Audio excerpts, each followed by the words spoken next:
Despite its losses, Russia allegedly feels confident and stable. Thus, Putin commented on the sanctions imposed by the US and EU against Moscow. The Kremlin dictator noted that consumers of Russian oil should expect a sharp rise in market prices.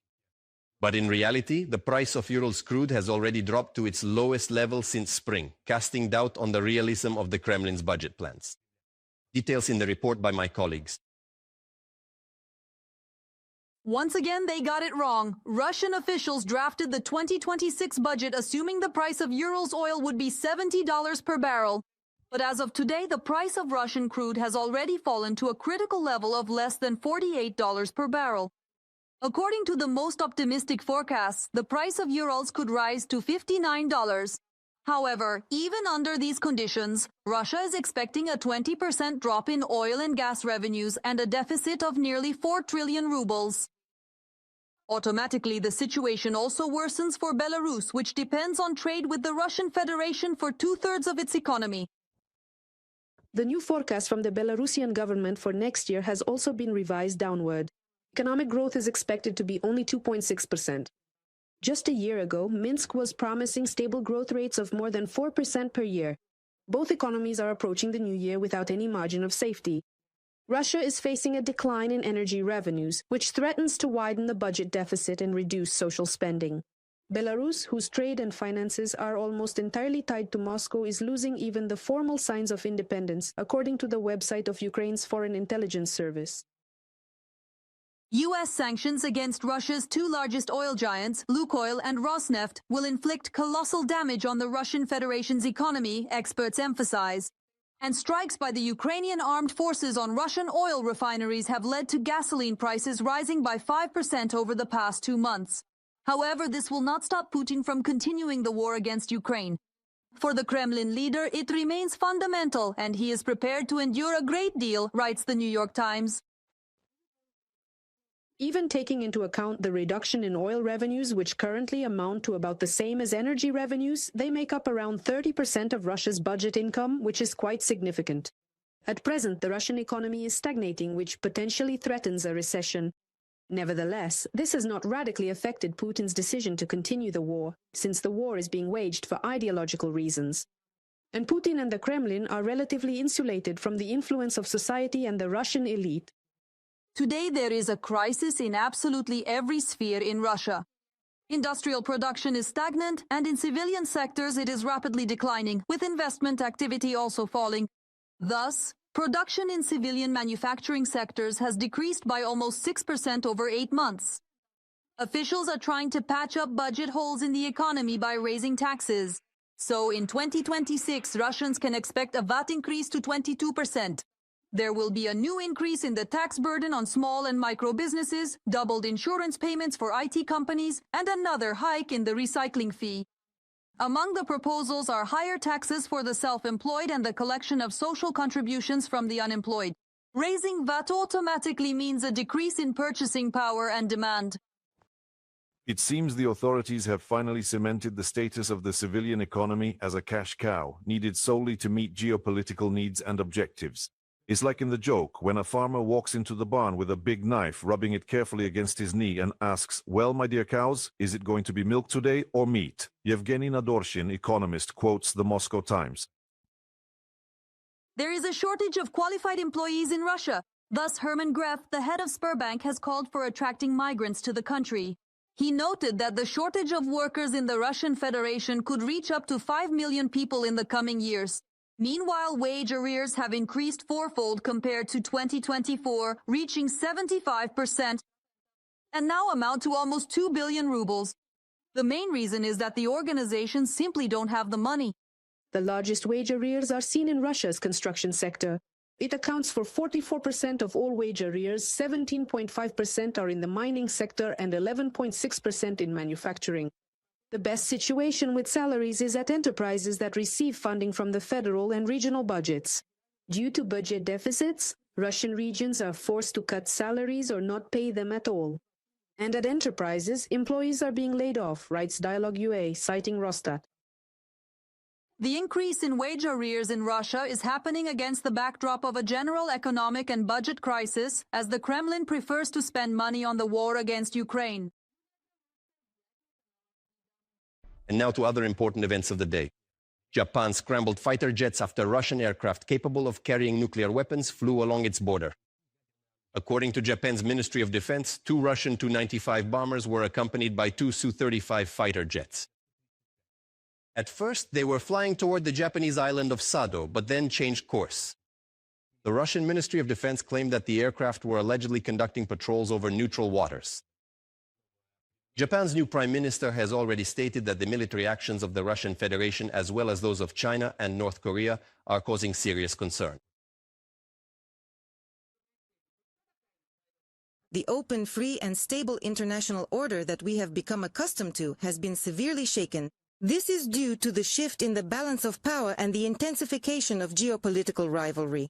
In the region surrounding Japan, the military activity and other actions of our neighbors, China, North Korea, and Russia, are causing serious concern. Japan must actively insist on fundamentally strengthening its defensive capabilities.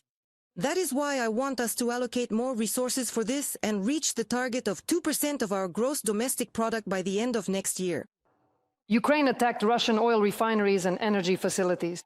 The General Staff of the Armed Forces of Ukraine confirmed a strike on a chemical plant.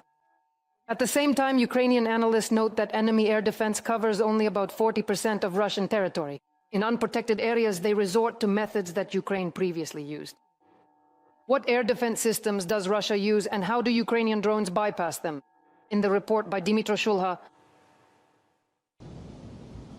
This is the Bryansk chemical plant on fire. Local residents posted the footage online. Ukraine's defense forces struck the facility the day before. They hit it with a Storm Shadow missile, which overcame the Russian air defense system, according to the General Staff. The Bryansk chemical plant is an important component of the aggressor country's military-industrial complex. This facility produces gunpowder, explosives, and components for rocket fuel, including for munitions and missiles that the enemy uses to shell Ukrainian territory. Drones also attacked Dagestan, Mordovia, and the Ural Federal District during the night. Russian social media channels report strikes on an oil refinery and a mechanical plant.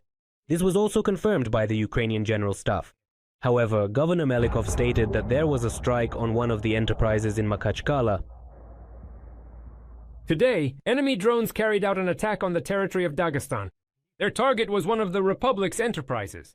At present, there is no information about any dead or injured. Details about the destruction are being clarified.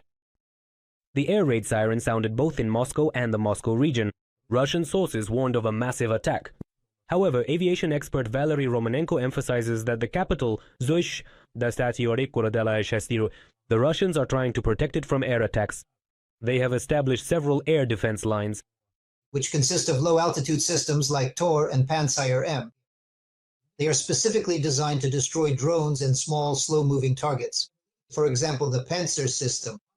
It operates at a range of about 25 kilometers and does so effectively. If it is elevated, it can achieve this range even against low-altitude targets. The backbone of Russian air defense consists of Soviet-made systems, and the new Yakut Pantsir systems are modernized versions of old models. Soviet-made models. Yes, and modern systems as well. The enemy is trying to combine all of this into a single system. Soviet systems like the S-300, more modern S-400s, and the new S-350 Svitya systems. In other words, essentially, the same systems, whether it's the S-400 or the S-500 they're currently developing, are fundamentally based on capabilities that were developed during Soviet times. So there is nothing truly new or modern. For the Russian authorities, the main priority is to protect military-industrial facilities, says Andriy Yusov. All major sites have air defense systems.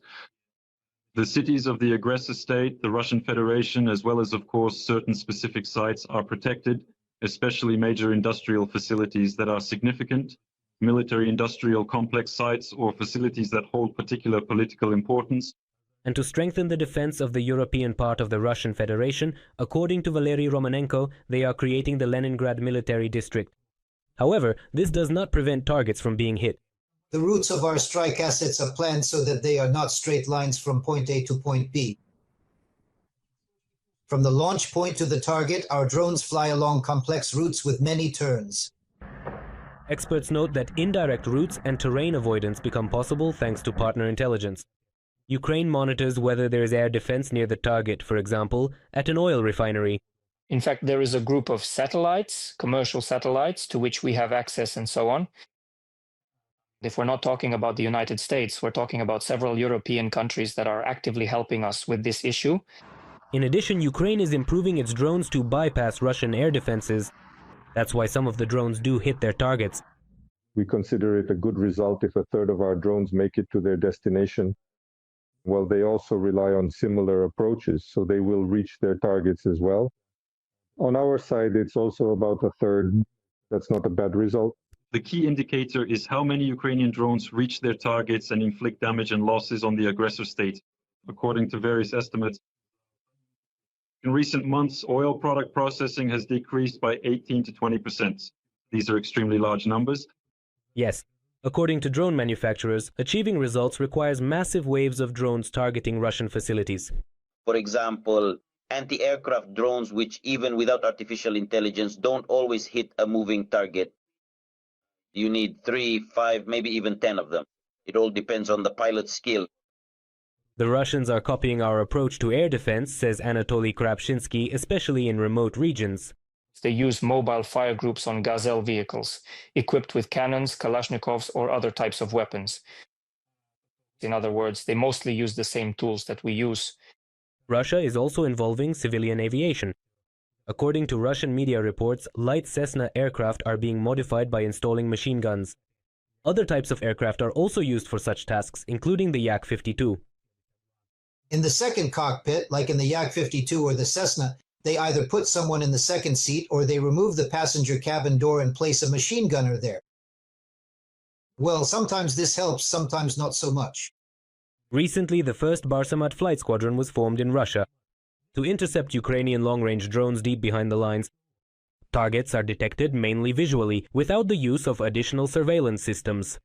Visually, so to speak, understanding in which sector the threat is located, the crew uses the available tools to intercept this aerial target. And the SPU Special Forces recently destroyed 2 Russian light aircraft in the temporarily occupied territories, which the Russian army used to intercept Ukrainian long-range drones.